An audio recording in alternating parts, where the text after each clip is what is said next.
शिक्षा का विषय हो, खेल का विषय हो, नौकरी हो, व्यवसाय हो अथवा जीवन में कोई भी क्षेत्र क्यों न हो, बिना एकाग्रता, समर्पण और अनुशासन के जीवन में किसी भी लक्ष्य को प्राप्त नहीं किया जा सकता।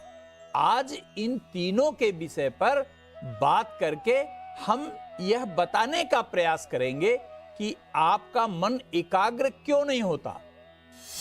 देखिए, एकाग्रता अथवा कंसंट्रेशन का मामला मन से जुड़ा हुआ है, अर्थात मन से ही एकाग्रता अथवा कंसंट्रेशन का संबंध है। मन को नियंत्रित करने वाला ग्रह चंद्रमा को माना जाता है और कहा भी गया है कि चंद्रमा मनसो जातः, अर्थात चंद्रमा मन को नियंत्रित करने वाला ग्रह।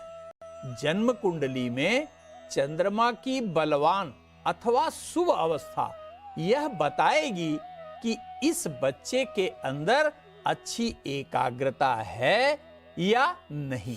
वहीं दुर्बल चंद्रमा यह बताएगा कि अमुक विद्यार्थी का या आपके बच्चे का मन किस विषय पर एकाग्र होगा और किस विषय पर एकाग्र नहीं होगा।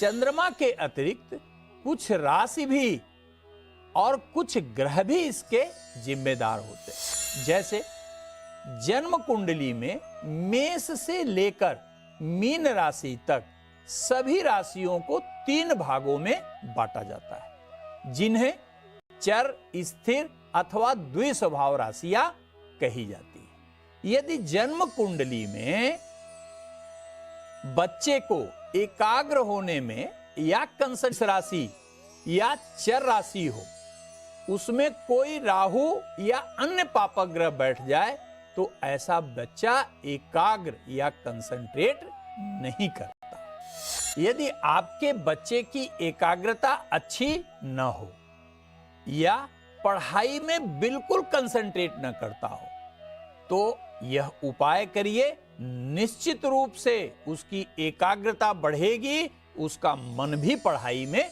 लगेगा। नोट करिए यह उपाय। बच्चे की पढ़ाई का एक समय निर्धारित कर दीजिए, अर्थात उसके पढ़ाई का जो भी समय निश्चित है उस समय उसे पढ़ने के लिए अवश्य प्रेरित करें। कम से कम उस समय वह निश्चित रूप से अपने पढ़ने वाले टेबल और चेयर पर बैठे।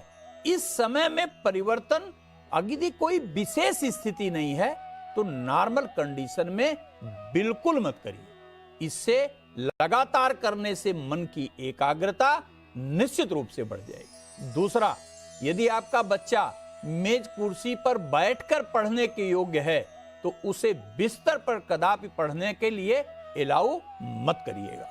यह हमेशा प्रयास करें कि वह जब भी पढ़े मेज कुर्सी पर बैठकर ही पढ़े।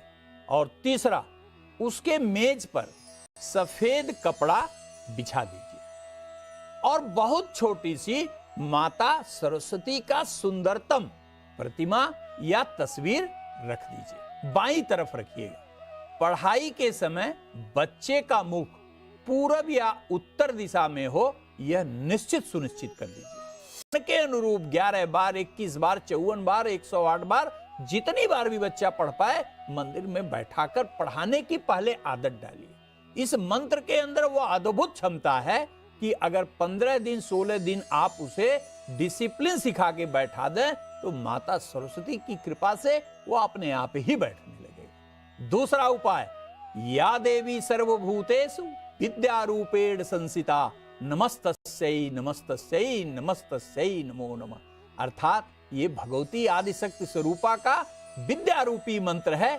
यह बड़े बालक को, अगर आपका बच्चा 15 साल के ऊपर है तो इसे सिखाइए, वह हर परीक्षा में चमत्कारिक फायदा पाएगा।